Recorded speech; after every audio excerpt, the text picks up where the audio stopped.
کچھ لوگوں کے پاس علم ہوتا ہے پر ان کا علم کسی کو نفع نہیں دیتا، اسی طرح کچھ لوگوں کے پاس مال ہوتا ہے پر ان کا مال کسی کو فائدہ نہیں دیتا، سمیٹ کے لے جاتے ہیں ہر شے قبر میں۔ حضرت ابوبکر صدیق رضی اللہ تعالیٰ عنہ کا مال اتنی شان والا تھا کہ آپ رضی اللہ تعالیٰ عنہ کاروبار کرتے تھے اور کپڑے کا کاروبار کرتے تھے اور وسیع کاروبار کرتے تھے۔ جس دن آپ نے اسلام قبول کیا آپ کے پاس 40,000 دینار تھے۔ 40,000 دینار بہت بڑے امیر آدمی کے پاس ہوتے تھے۔ 40,000 دینار تھے، کچھ نے درہم بھی لکھے ہیں، 40,000 تھے، لیکن آپ نے سارے کے سارے راہ خدا میں خرچ کر دیے۔ میں نے یہ نہیں کہا کہ اس میں سے 2.5% زکوٰۃ دی، میں نے یہ نہیں کہا، میں نے کہا کہ سارے کے سارے راہ خدا میں خرچ کر دی، اور آپ نے 1 منٹ کے لیے بھی کبھی توقف نہیں کیا کہ یہ میرے پاس مال ہے تو لہٰذا اب میں کس طرح کر کے اس کو خرچ کروں۔ پہلے تو آپ نے اسلام قبول کیا تو مال خرچ کرنا شروع کیا، پھر جب آپ ہجرت کے لیے نبی کریم صلی اللہ تعالی علیہ وسلم کو لے کے گئے تو اس میں بھی مختلف روایتیں ہیں۔ ایک روایت یہ ہے کہ اس وقت 5,000 دینار آپ کے پاس تھے، بہت بڑی رقم تھی یہ بھی۔ جب آپ گھر سے نکلے نا تو وہ سارے پیسے ہی آپ نے ساتھ لے لیے، سارے ہی۔ بڑا مشکل کام ہے، گھر میں جوان بیٹیاں بھی تھیں، بچے بھی تھے، خرچے بھی تھے، لیکن یارو یہ بڑا کٹھن رستہ ہے۔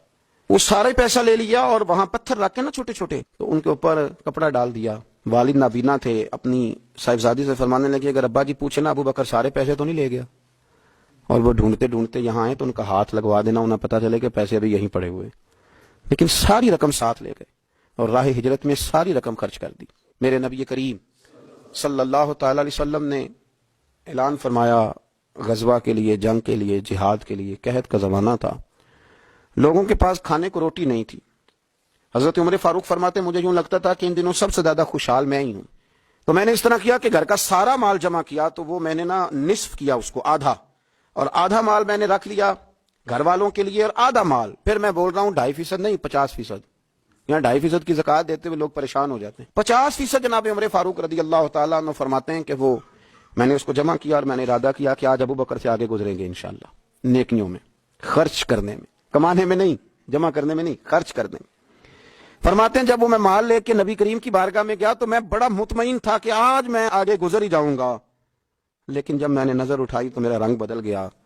میرے پیچھے پیچھے ابوبکر صدیق بھی آئے، اور فرماتے ہیں میں نے اس مرد درویش کا رنگ بدلا ہوا دیکھا، سر کی ٹوپی بھی اتار لی، پیروں کے جوتے بھی اتار دیے، وجود کے کپڑے بھی اتار کے بوریے کا لباس پہن لیے، اور گھر سے سوئی دھاگا بھی اٹھا لائے۔ کہتے ہیں مال رکھا۔ حضور نے مجھ سے پوچھا عمر کیا لائے ہو؟ میں نے کہا حضور آدھا لے آیا ہوں، آدھا چھوڑ آیا ہوں۔ نبی کریم بڑے خوش ہوئے، مجھ سے پوچھا تھا کیا لائے ہو، بات پہ غور کرنا، اور ابوبکر صدیق سے پوچھا ابوبکر گھر میں کیا چھوڑ کے آئے ہو؟ مجھ سے پوچھا کیا لائے ہو، ابوبکر سے پوچھا ماں اب کئی تھا، کیا چھوڑ کے آئے ہو؟ جناب صدیق اکبر نے نظر جھکائی، قربان جاؤں جواب پہ بھی، یہ نہیں کہا حضور کچھ نہیں چھوڑ کے، یار یہ بھی تو بندہ کہ سونے سارے لے آئے کیوں چھوڑنا تھا، آپ نے حکم کیا تھا چھوڑ، یہ نہیں کہا کہ یا رسول اللہ میں سارا لے آؤں، کیا جواب دیا؟ ماں اب کئی لہم اللہ و رسول، یا رسول اللہ صلی اللہ علیہ وسلم آپ نے پوچھا کیا چھوڑ کے آئے ہوں؟ میں گھر میں اللہ چھوڑ آیا ہوں، اللہ کا نبی چھوڑ آیا ہوں، میرا کوئی گھر خالی ہے وہاں اللہ کا ذکر ہوتا ہے، وہاں رسول اللہ کی نعت ہوتی ہے، حضور گھر میں اللہ رسول کا نام چھوڑ کے بھرا ہوا گھر چھوڑ کے آیا ہوں۔ پھر قربان جاؤں میرے نبی کریم پر بھی، حضور سید عالم علیہ السلام نے فرمایا یہ تیرے پیچھے جبریل کھڑے اور وہ بھی ٹاٹ کا لباس پہن کے آئے ہیں۔ میں نے ان سے پوچھا ہے جبریل آج ٹاٹ کا لباس، آج ٹاٹ کا لباس کیوں پہنا ہے؟ تو عرض کی یا رسول اللہ آج نا ابوبکر صدیق نے ٹاٹ کا لباس پہنا ہے تو رب کو اتنا پسند آیا ہے کہ اس نے کہا فرشتوں نوری کپڑے اتارو سارے، یہ روپ دھارو نا جو میرے یار کے یار نے دھارا ہے، یہ والا تینوں لب دیں آپ گواچے، سانو اپنی خبر نہ کوئی، ساتھوں پارے نہیں کھ گلیاں، سانو تے آخ دے لوگ شدائی، ہاں ہاں سانو آخ دے لوگ شدائی، کیونکہ اسا ننگ نموس دا ساڑ کے چولا، گل پہنے ہیں تاج گدائی، سجنا اپنا آپ گوایا ہے تاں یار نے چاتی پائی، سارا ہی رکھ دیا سارا ہی۔ اور ایک جملہ امام سیوطی نے لکھا ہے جس پر وجد کرنے کو دل کرتا ہے، میں صحیح کہہ رہا ہوں، وجد کرنے کو دل کرتا ہے۔ امام سیوطی فرماتے ہیں کہ نبی پاک صلی اللہ تعالی علیہ وآلہ وسلم نے کہا کہ ابوبکر میرا رب فرماتا ہے کہ تو سارا ہی لے آیا ہے اور ٹاٹ کا لباس تو نے پہن لیا ہے، تو رب فرماتا ہے کہ ابوبکر سے پوچھئے کہ ابوبکر اس حال میں اپنے رب سے راضی ہے کہ نہیں، اس حال میں راضی ہے کہ نہیں؟ تو صدیق اکبر کی تو چیخ نکل گئی، عرض کی یا رسول اللہ میں کہاں اور میرا رب کہاں، میرا اللہ میری رضا پوچھتا ہے، یا رسول اللہ میں اللہ سے بھی راضی ہوں، رسول سے بھی راضی ہوں، دین اسلام سے بھی راضی، حضور میں بڑا ہی راضی۔ اور میں نے یہاں ایک عجیب بات پڑھی، حضرت ابی بن کعب نے ایک دفعہ کہا تھا یا رسول اللہ میں نے سارا مال دینا ہے، فرمایا نہیں بھائی چوتھا حصہ دے، 3 حصے رکھ لے۔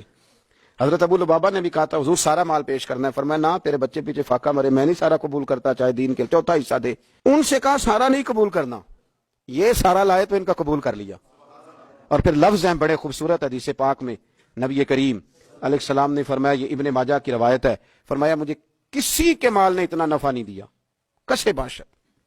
اللہ اکبر، فرمایا کسی کے مال نے اتنا نفع نہیں دیا جتنا ابو بکر صدیق کے مال نے نفع دیا۔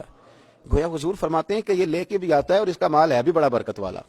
جب آتا ہے تو پھر مزیدار بھی بڑا ہے، پھر اس میں نفع بھی بڑا ہے، پھر وہ کہیں خرچ کرتے ہیں تو اس پہ عطا بھی بڑی۔